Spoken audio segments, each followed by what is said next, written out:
Good morning, student.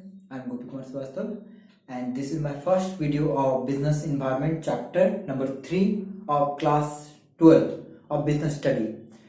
In this video, we discuss about this chapter, its important meaning and the components of business environment. So let's understand the business environment. Before going to start this video and the topic of business environment, we discuss some more about the introduction of business environment. तो business environment basically होता क्या है, ठीक ना। तो business environment का मतलब समझिएगा, business environment का मतलब क्या होता है।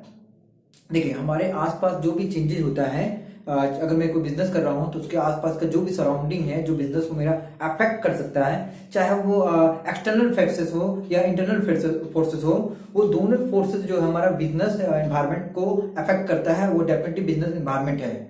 तो हमारे बिजनेस का जो इन्वायरमेंट है, जो सराउंडिंग है जिससे बिजनेस हमारा चलता है, वो हमारा बिजनेस इन्वायरमेंट होता है। बेसिकली अगर कोई भी चेंज आता है बिजनेस इन्वायरमेंट में, मतलब हमारे जो इन्वायरमेंट है हमारा आसपास का, या गवर्नमेंट कोई पॉलिसी बदल देता है या किसी प्रकार का कोई एक्ट बन गया या किसी तरह का पॉलिसी इन्फ्लेशन आ गया, किसी तरह का भी कोई चेंजेस आया तो हमारे बिजनेस को अफेक्ट कर सकता है। मतलब जो बिजनेस हम लोग करते हैं उसको एक्सटर्नल फोर्सेस हमेशा चेंज करता है। So let understand the meaning of business environment. It refers to the forces, factor, individual and the institutional which outside the control of the business enterprise, but this may affect the performance. यहाँ पे कहा गया है कि जो factor होते हैं या जो इंडिविजुअल होते हैं या कोई संस्था होते हैं वो बिजनेस के कंट्रोल में तो नहीं रहते, पर हाँ बिजनेस को अफेक्ट जरूर करते हैं। जैसे मान लीजिए किसी तरह का गवर्नमेंट इंस्टीट्यूशन है, गवर्नमेंट ने किसी तरह का पॉलिसी बदल दिया, गवर्नमेंट ने नया एक्ट ला दिया, तो वो बिजनेस को अफेक्ट कर सकता है। या कोई भी इंडिविजुअल, जैसे कि मान लीजिए आपका बिजनेस है या कोई शॉप है, बगल में भी एक शॉप है, वो शॉप आपके शॉप को या ग्राहक आपका खींच लिया, किसी तरह से ये चेंजेस ये जो होता है वो आपको अफेक्ट कर सकती है। तो बेसिकली बिजनेस एनवायरनमेंट जो हमें जो फोर्सेस हमें अफेक्ट करता है, और उसको जानने के लिए हम लोग पढ़ते हैं बिजनेस एनवायरनमेंट को। अगर हमें बिजनेस एनवायरनमेंट का नॉलेज अच्छा रहेगा तो हम लोग बिजनेस को अच्छे से चला सकते हैं। बेसिकली हम लोग इसलिए इसको पढ़ रहे हैं। फिर देखते हैं हम लोग एनवायरनमेंट स्कैनिंग क्या होता है। Refers to the complete awareness and the understanding of the business environment. अगर आपको बिजनेस के बारे में अवेयरनेस होंगे, आप जागरूक होंगे या आपको उसके बारे में पता रहेगा, ठीक ना, तो forces and the factor their enterprise, तो आप अच्छे से समझ सकते हैं इस बात को।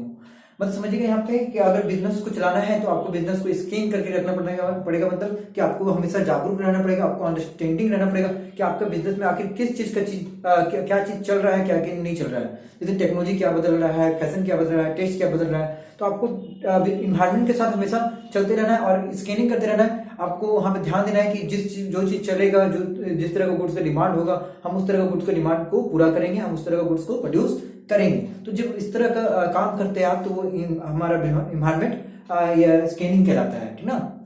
So the nature of business, हमारा पास जो नेचर ऑफ बिजनेस है उसको भी हम लोग डिस्कस कर लेते हैं। तो हमारा जो नेचर ऑफ बिजनेस है आप देख सकते हैं यहाँ पे हमारे नीचे में है नेचर ऑफ बिजनेस एनवायरनमेंट। पहला नेचर है ऑल एक्सटर्नल फोर्सेस। बिल्कुल सही, जो भी बिजनेस एनवायरनमेंट होता है उसको कोई भी एक्सटर्नल फोर्सेस, जो एक्सटर्नल मतलब कि बाहरी क्षेत्र का जो फोर्सेस होता है वो अफेक्ट कर सकता है। इवन गवर्नमेंट इफेक्ट कर सकता है, इन्वायरमेंट इफेक्ट कर सकता है, क्लाइमेट इफेक्ट कर सकता है, कोई भी चीज अफेक्ट कर सकता है। फिर दूसरा है स्पेसिफिक और जनरल फोर्सेस। बिल्कुल सही, कुछ फैक्टर जो होते हैं वो स्पेसिफिक होते हैं, कुछ फैक्टर जो होते हैं वो हमारा जनरल होते हैं। तो जनरल फोर्सेस का मतलब यहाँ पे ये होता है कि आपका बिजनेस को अफेक्ट करना जो जनरल फोर्सेस होता है, जैसे कि प्राइसेस हर दिन बदलता है या रेंट बढ़ रहा है, तो ये सब क्या जनरल फोर्सेस कहलाता है। पर अगर गवर्नमेंट कोई नया एक्ट लाता है, कोई नया स्कीम लाता है बिजनेस के लिए, तो वो हमारा स्पेसिफिक फोर्सेस कहलाता है जो हमारा बिजनेस को अफेक्ट करता है। फिर हमारा है इंटर रिलेशन। बिल्कुल इन्वायरमेंट से बिजनेस का इंटर रिलेशन है, जिस तरह का इन्वायरमेंट होगा हम उस तरह का काम करते हैं। आपको नीचे दिखाई नहीं दे रहा होगा, आप देख सकते हैं यहाँ पे, ठीक है, यहाँ पे मैंने लिख दिया है। अगला है हमारा अनसर्टेनिटी। अनसर्टेनिटी मतलब बिजनेस में कभी कुछ भी हो सकता है, फायदा भी, नुकसान भी, लॉस भी, कुछ भी हो जाता है। डायनेमिक मतलब होता है बिजनेस हमारा हमेशा डायनेमिक होता है, हमेशा उसको उसमें हमें चेंज करते रहना चाहिए, चेंजेस लाते रहना चाहिए। तो उसके बाद है हमारा कॉम्प्लेक्स। कॉम्प्लेक्स का मतलब होता है हमारा बिजनेस जो है बहुत ही पेचीदा है। और उसके बाद हमारा रिलेटिवली का मतलब क्या होता है, बिजनेस जो है एनवायरनमेंट से जुड़ा है, संबंधित है। तो इस तरह से देखा जाए तो हमारा ये जो टॉपिक था वो नेचर ऑफ बिजनेस एनवायरनमेंट के बारे में था। Now we discuss more about this topic, this chapter. आप यहाँ ध्यान दे सकते हैं कि यहाँ लिखा है इंपॉर्टेंट ऑफ बिजनेस एनवायरनमेंट के बारे में, कि बिजनेस एनवायरनमेंट का कितना इंपॉर्टेंट है।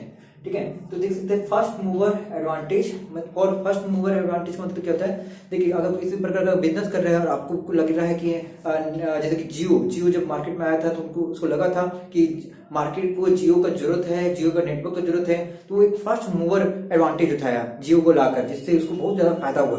मतलब मार्केट में अगर कुछ नया चीज लाते हैं और मार्केट का कस्टमर को अगर पकड़ते हैं तो आप फर्स्ट मूवर कहलाएंगे, मतलब फर्स्ट व्यक्ति कहलाएंगे जो बदलाव लाता है, जो चेंजेस लाता है, ठीक है, और अपना फायदा उठाता है अपने सर्विसेज से, गुड्स से। अगला है वार्निंग सिग्नल, और आपको वार्निंग सिग्नल भी पता रहना चाहिए कि आपके बिजनेस में क्या क्या चीजें हैं जो आपको बिजनेस को अफेक्ट कर सकता है, आपको उसमें हमेशा ध्यान रखना है। मान लो टेक्नोलॉजी में क्या बदलाव हो रहा है, या गुड्स में क्या बदलाव हो रहा है, या कस्टमर के डिमांड में क्या बदलाव हो रहा है, ये सब वार्निंग है आपके लिए, आपको उसके अनुसार काम करना है।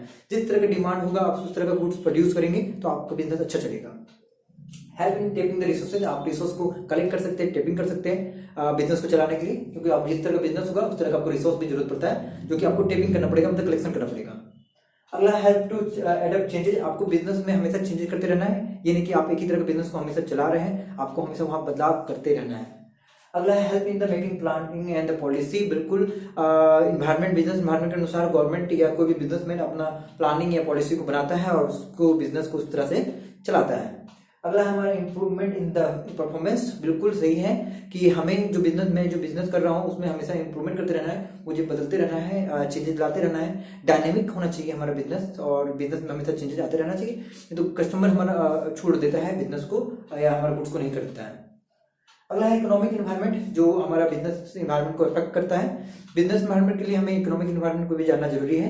मान लीजिए अगर यहाँ पे अगर कोई चेंज आ रहा है टैक्सेस में, तो वो आपको बिजनेस को भी अफेक्ट कर सकता है। ये टैक्सेस का बदलना वो इकोनॉमिक इन्वायरमेंट है, पर टैक्स बदलेगा तो आपको बिजनेस में भी असर पड़ेगा, क्योंकि टैक्स बढ़ेगा तो गुड्स का दाम बढ़ेगा, गुड्स का दाम बढ़ेगा तो डिमांड घट जाएगा।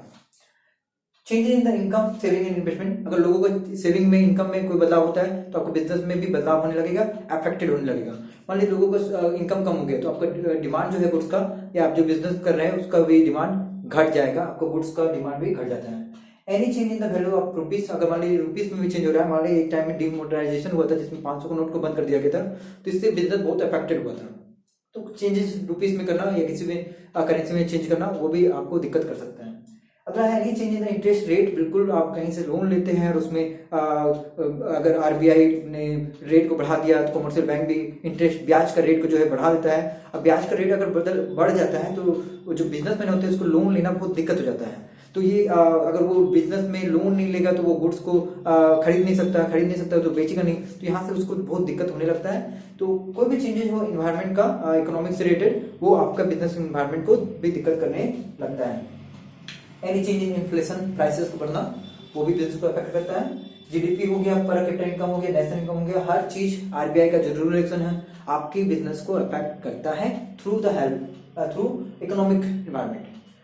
अगला हमारा है सोशल इन्वायरमेंट, आप देख सकते हैं यहाँ पे सोशल इन्वायरमेंट मैंने लिख दिया है। सोशल इन्वायरमेंट हमारा पहला है change in the taste and fashion, बिल्कुल अगर टेस्ट एंड फैशन लोगों को बदलता है तो आपका, जैसे मान लीजिए टेस्ट बदल के आप जिस तरह का मान लीजिए कुछ आपका कोई रेस्टोरेंट है और लोगों को आपको रेस्टोरेंट अच्छा नहीं लगता है, टेस्ट नहीं है, तो आपका बिजनेस उतना अच्छा चलेगा नहीं।